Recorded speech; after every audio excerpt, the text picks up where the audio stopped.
The investigation that began with Detective Morrison's sharp eyes on a Tuesday morning had grown into one of the most significant security operations in modern British history.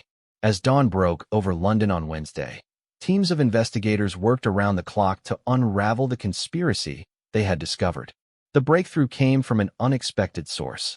While analyzing the malicious software found in Camilla's Bentley, MI5 cyber specialists discovered something that changed everything.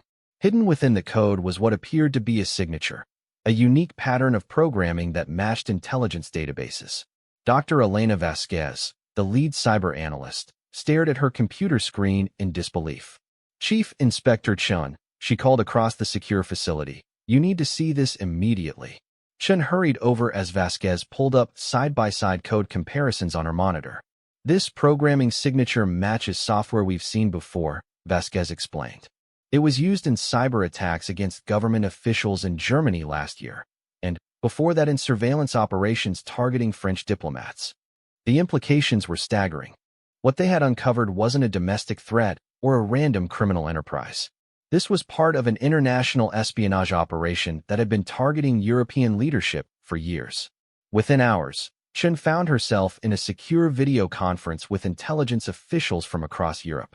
The German BFV and French DGSE had been tracking similar operations for months without realizing the connections. "The pattern is clear now," explained Klaus Müller from German intelligence. "Someone has been systematically targeting the leadership of NATO allies. The equipment and methods are always similar, but the operations appear unconnected until you see them all together." As international cooperation intensified, investigators back in London made another crucial discovery. Webb's mobile phone had received one final message after his arrest, a message that had been automatically deleted but was recoverable through forensic analysis. The message was short but terrifying. "Package delivered. Initiate Phase 2 immediately." Chun realized with growing alarm that Webb's arrest might not have stopped the operation. It might have triggered the next stage of whatever plan was in motion. Emergency protocols went into effect across all royal residences.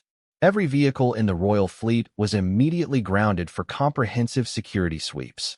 Electronic countermeasures were deployed around Buckingham Palace, Windsor Castle, and other key locations. But the most shocking discovery came when investigators finally traced the ultimate destination of the surveillance data that had been transmitted from the Bentley's compromised systems. The digital trail led through servers in Romania, then to encrypted networks in Southeast Asia, and finally, to a sophisticated cyber operations center that intelligence agencies had been trying to locate for over 2 years. This wasn't the work of criminals or activists. It was a state-sponsored intelligence operation of unprecedented scope. As Tuesday turned to Wednesday, then to Thursday, the full picture gradually emerged. What Morrison had stumbled upon was part of a long-term operation designed to gather intelligence on the personal lives, security procedures, and decision-making processes of Western democratic leadership. The royal family had been targeted not just for their ceremonial role, but because of their unique position within British society and their connections to political leadership. Someone had been planning to use surveillance of the monarchy to gain insight into British government operations and NATO security procedures. The investigation revealed that Webb was indeed a low-level operative, recruited through an online forum dedicated to photography enthusiasts. He had been gradually drawn into the operation through promises of well-paid work documenting security procedures for insurance purposes. The psychological manipulation had been sophisticated and gradual, designed to ensure Webb's cooperation without him fully understanding what he was participating in. But Webb wasn't alone. As investigators traced the communication networks, they discovered at least 6 other operatives who had been recruited for similar missions across Europe. Some had already completed their assignments successfully, meaning that surveillance equipment was likely already in place targeting other heads of government and their families. The international response was swift and coordinated. Within 72 hours of Morrison's initial discovery, law enforcement agencies across 12 countries were conducting simultaneous raids based on intelligence developed from the London investigation. The operation uncovered a network that stretched from Eastern Europe to Southeast Asia, involving dozens of operatives and millions of dollars in sophisticated surveillance equipment. Most importantly, it revealed that democratic governments had been living with compromised security for months without realizing it. For Detective Sergeant Morrison, who had started everything with his vigilant observation of an out-of-place vehicle, the scope of what his attention to detail had uncovered was overwhelming. His routine check of an unusual car had exposed an international espionage network that had been operating successfully for years. "You probably prevented something catastrophic," Chin told Morrison as they reviewed the final investigation reports. "If this equipment had been successfully installed and activated, our enemies would have had access to the private communications and movements of the royal family, and, through them, sensitive government information." The aftermath brought significant changes to royal security protocols.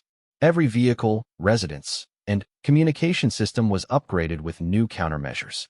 International intelligence sharing was enhanced to prevent similar coordinated operations in the future. But, perhaps most importantly, the incident highlighted the crucial role that individual alertness and professional dedication play in national security. Morrison's years of experience and his instinct that something was wrong about the Bentley's presence had prevented a security disaster that could have compromised not just British interests, but the security of democratic allies worldwide. 6 months after that Tuesday morning, Marcus Webb pleaded guilty to espionage charges and was sentenced to 12 years in prison. The other operatives discovered through the investigation received similar sentences across multiple countries. The state sponsors of the operation faced new international sanctions and diplomatic consequences. The sophisticated surveillance equipment that Torres and his team had discovered was put on display at a classified briefing for security officials from across the Western Alliance. The demonstration served as a stark reminder of how advanced modern espionage techniques had become and how easily democratic institutions could be compromised without proper vigilance. For Queen Consort Camilla, the incident led to enhanced security protocols, but also a deeper appreciation for the dedicated professionals who protected her family every day. She personally thanked Morrison for his attention to detail and professional excellence, noting that his vigilance had protected not just her privacy, but the security of the nation itself. The black Bentley, after extensive forensic examination and security upgrades, was eventually returned to royal service. But every time Morrison sees it pass through the gates of Clarence House, he remembers that Tuesday morning when his trained eye and professional instincts helped prevent what could have been one of the most serious intelligence breaches in British history. The case became a classified study at police academies and intelligence training centers worldwide, demonstrating how international espionage operations could be disguised as routine criminal activity and how the alertness of individual officers remained the first and most important line of defense against sophisticated threats. Detective Sergeant James Morrison returned to his post outside Clarence House, still watching every vehicle and pedestrian with the same careful attention that had made him successful. But now he knew, more than ever, that in an age of international espionage and sophisticated surveillance technology, the human element, the trained eye, the professional instinct, the willingness to investigate when something seems wrong, remain the most powerful tool in protecting democratic institutions and the people who serve them. Within minutes of Morrison's emergency alert, Clarence House transformed into a scene of controlled chaos. Specialist officers from the Counterterrorism Command arrived alongside technical experts from MI5's Surveillance Detection Unit. The black Bentley sat in the center of it all like evidence in a crime scene. Detective Chief Inspector Sarah Chun took charge of the operation. She was known throughout the Metropolitan Police for her sharp intellect and her ability to handle sensitive cases involving national security. As she approached Morrison, her expression was grim. "What do we have, James?" she asked, pulling on latex gloves as forensic photographers began documenting the scene. Morrison briefed her quickly, pointing out the suspicious equipment visible through the windows and the handwritten note that had started everything. Chin nodded as she listened, her experienced mind already working through the implications. The suspect, who identified himself as Marcus Webb, sat in the back of a police van under heavy guard. Initial questioning had revealed little beyond his obvious nervousness and repeated claims that he was just following instructions from someone he knew only as Mr. Smith. Chen's first priority was securing the Bentley and its contents. A bomb disposal expert carefully examined the exterior before giving the all-clear for the technical team to begin their work. What they found inside exceeded everyone's worst fears. The bags in the rear seat contained military-grade surveillance equipment worth hundreds of thousands of pounds. There were miniature cameras designed to be hidden in upholstery, advanced microphones that could pick up conversations from 50 feet away, and GPS tracking devices small enough to hide anywhere in the vehicle. But the most disturbing discovery was a sophisticated device designed to intercept and record mobile phone communications. This wasn't equipment available to ordinary citizens or even most professional investigators. Someone had provided Webb with technology typically used only by intelligence agencies. Detective Inspector Michael Torres, the unit's technical specialist, examined each piece of equipment with growing amazement and concern. "Chief Inspector," he called to Chun, "this isn't just surveillance gear. Some of these devices can actively interfere with security communications. If they'd successfully installed this equipment, they could have disrupted our ability to protect the royal family." The implications sent a chill through everyone present. This wasn't simply an attempt to spy on Camilla's private conversations. Someone had been planning to sabotage royal security itself. As the technical examination continued, another team worked to trace how Webb had gained access to the Bentley. The vehicle's security system showed no signs of forced entry, which meant either Webb had obtained keys or someone with legitimate access had provided them. The breakthrough came when investigators discovered Webb's mobile phone hidden under the driver's seat. The device contained a series of encrypted messages dating back 3 weeks. While the encryption was sophisticated, MI5's cyber specialists began the process of breaking the codes. Meanwhile, Chen decided to question Webb personally. She found him sitting in the interview room at Paddington Green Police Station, still wearing the same nervous expression Morrison had first observed. "Marcus," Chen began, settling into the chair across from him, "you're in serious trouble. We're talking about potential terrorism charges, conspiracy against the crown, and violations of the Official Secrets Act. The maximum sentence for what you've done could be life imprisonment." Webb's face went white. "I told you, I was just delivering equipment. I didn't know what it was for." Chen placed photographs of the surveillance devices on the table between them. "Military-grade intercept equipment, Marcus. Devices that cost more than most people's houses. And you want me to believe you thought you were making an innocent delivery?" For the first time, Webb's composure cracked completely. "They said it was for a documentary," he whispered. "About security procedures. They said they had permission from the palace." "Who told you this?" "Mr. Smith. I never met him in person. Everything was done through encrypted messages and dead drops." Chen leaned forward. "What kind of dead drops?" Webb described a sophisticated operation involving coded messages left in public locations around London, payments made through cryptocurrency, and instructions delivered through anonymous phone calls. The level of operational security suggested professional training. As Chun continued the interrogation, her phone buzzed with an urgent message from Torres. The technical team had made a crucial discovery in the Bentley's electronic systems. "Chief Inspector, you need to see this immediately," Torres said when Chen called him back. Chen left Webb under guard and returned to Clarence's house, where Torres was waiting with a laptop displaying what appeared to be vehicle diagnostic data. "The Bentley's onboard computer shows something interesting," Torres explained. "Someone accessed the vehicle's systems remotely 3 days ago. They didn't just plant physical surveillance equipment. They also installed malicious software in the car's electronic systems. The software was designed to track the vehicle's location continuously and transmit that information to external servers. Even more concerning, it could potentially take control of certain vehicle functions, including the locks, engine, and even the brakes." Chen felt her stomach tighten. If someone had successfully completed this operation, they wouldn't just have been able to spy on Camilla. They could have potentially controlled her vehicle remotely, putting her life in direct danger. "Have you traced where the software was sending information?" Chen asked. Torres nodded grimly. "The data was being transmitted to servers in 3 different countries. We're working with international partners to trace the ultimate destination, but it's going to take time." As the investigation expanded, Chen realized they were dealing with something far more sophisticated than a simple surveillance operation. The combination of physical and electronic surveillance, the professional-grade equipment, and the complex communication methods suggested a well-funded and highly trained organization. The breakthrough came late that evening when MI5's code breakers successfully decrypted some of Webb's messages. The contents revealed a chilling picture of a months-long operation targeting multiple members of the royal family. Chief Inspector, the lead analyst, called Chun into the secure communications room. "We've decoded enough to see the scope of this operation." Camilla's Bentley wasn't the only target.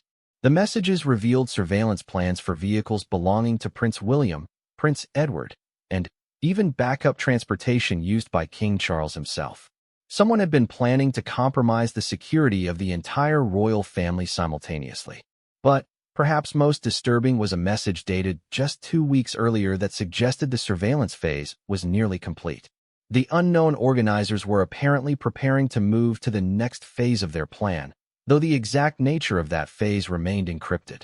Chun assembled her team for an emergency briefing at midnight. The investigation had grown from a single incident to a potential threat against the monarchy itself. "We're dealing with a sophisticated operation that's been in planning for months," she told the assembled officers and intelligence personnel. "The equipment we found today represents just one piece of a larger puzzle." As Chun spoke, she couldn't shake the feeling that they had uncovered something much larger than anyone had initially realized. The professional nature of the operation, the expensive equipment, and the complex communication methods all pointed to an organization with significant resources and expertise. The question that kept her awake as dawn approached was simple but terrifying. If Webb was just a low-level operative following orders, who was really behind this plot? And what did they ultimately plan to do with the intelligence they were gathering about the royal family? The investigation was just beginning, but Chun already knew that the security of the monarchy itself might be at stake. Detective Sergeant James Morrison had seen many strange things during his 15 years protecting the royal family. But nothing could have prepared him for what happened on that cold Tuesday morning in March 2023. The 42-year-old officer stood at his usual post outside Clarence House, watching the morning traffic flow through central London. His sharp eyes scanned every vehicle, every pedestrian, every movement. This was routine for Morrison, a man who had earned his position through years of dedicated service and an almost supernatural ability to spot trouble before it started. At exactly 10:47 a.m., Morrison noticed something unusual. A black Bentley Mulsanne pulled up to the main entrance, its engine purring with expensive precision. The license plate immediately caught his attention. This was Queen Consort Camilla's personal vehicle, the one she used for private appointments and informal visits. But something was wrong. Morrison had memorized the schedules of all senior royals. According to his briefing that morning, Camilla was supposed to be at a charity event in Kent, nearly 2 hours away. She had left earlier that morning in a different vehicle with her full security detail. So why was her personal Bentley here, unannounced, and without escort? The detective's training kicked in immediately. Years of experience had taught him that unexpected changes in royal schedules often meant trouble. He approached the vehicle with careful steps, his hand instinctively moving closer to his radio. As Morrison drew near the driver's side, he could see through the tinted windows that someone was indeed behind the wheel. The figure appeared to be wearing dark clothing and seemed to be fumbling with something in the front seat. The person's movements looked nervous, almost frantic. Morrison tapped gently on the driver's window with his knuckle. The sound echoed in the quiet morning air. For a moment, nothing happened. Then, the window slowly rolled down, revealing a face that Morrison didn't recognize. The man behind the wheel was in his 30s, with short brown hair and stubble that suggested he hadn't slept well. His eyes darted nervously between Morrison and the road ahead. Most importantly, this man was definitely not one of the royal family's authorized drivers. "Good morning, sir," Morrison said in his calm, professional voice. "I'm Detective Sergeant Morrison with the Metropolitan Police Protection Unit. May I ask what brings you here today?" The stranger's hands gripped the steering wheel tightly. I'm waiting for someone," he stammered, his voice shaky and uncertain. Morrison's experienced eye immediately picked up several red flags. The man was sweating despite the cool morning temperature. His story didn't match the situation. Most concerning of all, He was sitting in a vehicle that belonged to one of the most important people in the country. "Sir, I'm going to need to see some identification," Morrison said, maintaining his calm demeanor while positioning himself strategically beside the car door. The man reached into his jacket pocket, and Morrison tensed slightly. But instead of identification, the stranger pulled out a crumpled piece of paper. His hands shook as he unfolded it and handed it to the detective. Morrison looked at the paper and felt his stomach drop. It was a handwritten note with an address in London and what appeared to be detailed information about royal security procedures. The handwriting was messy, but the content was clearly sensitive information that no civilian should possess. "Where did you get this?" Morrison asked, his voice now carrying a harder edge. The man's face went pale. Someone gave it to me. I was supposed to deliver something." Morrison knew he was dealing with something far more serious than a lost tourist or confused delivery driver. He pressed the emergency button on his radio, sending a silent alert to the control room that he needed immediate backup. "Sir, I'm going to need you to step out of the vehicle," Morrison said firmly. But as the man reached for the door handle, Morrison noticed something that made his blood run cold. Through the gap between the front seats, he could see into the back of the Bentley. There were several large bags and what looked like electronic equipment scattered across the rear passenger area. This wasn't a simple case of someone being in the wrong place at the wrong time. Morrison was looking at what appeared to be a planned operation targeting the royal family. The detective's mind raced through the possibilities. Had someone stolen Camilla's car? Was this an attempt to plant surveillance equipment? Or was it something even more dangerous? As backup units began approaching in the distance, Morrison kept his attention focused on the nervous man in front of him. But his eyes also scanned the interior of the Bentley, trying to identify exactly what equipment was hidden in the back seat. What he saw made him realize that this Tuesday morning was about to become one of the most important days of his career. The bags in the back weren't filled with ordinary electronics. From what Morrison could see, they contained sophisticated surveillance gear, communications equipment, and what appeared to be recording devices. Someone had been planning to bug the Queen Consort's personal vehicle. The implications were staggering. If successful, this operation could have compromised the security of the entire royal family. Private conversations, travel routes, security procedures, everything could have been monitored by unknown parties. Morrison's radio crackled to life as the first backup unit confirmed they were 30 seconds away.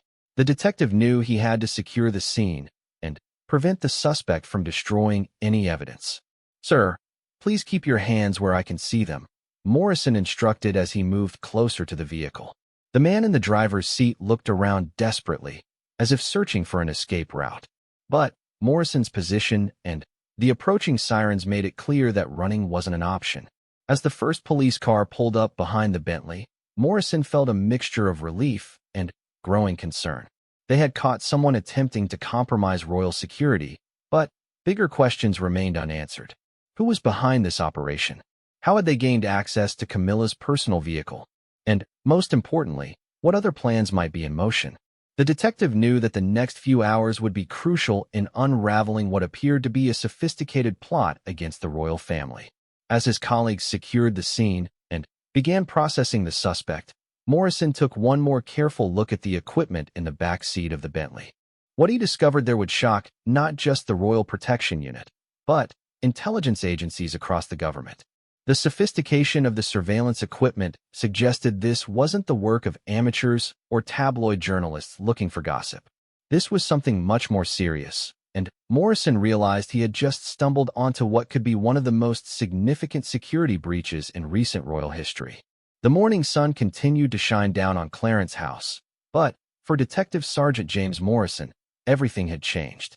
What started as a routine day of royal protection had become the beginning of an investigation that would reach the highest levels of government and reveal secrets that some people were willing to go to extraordinary lengths to uncover.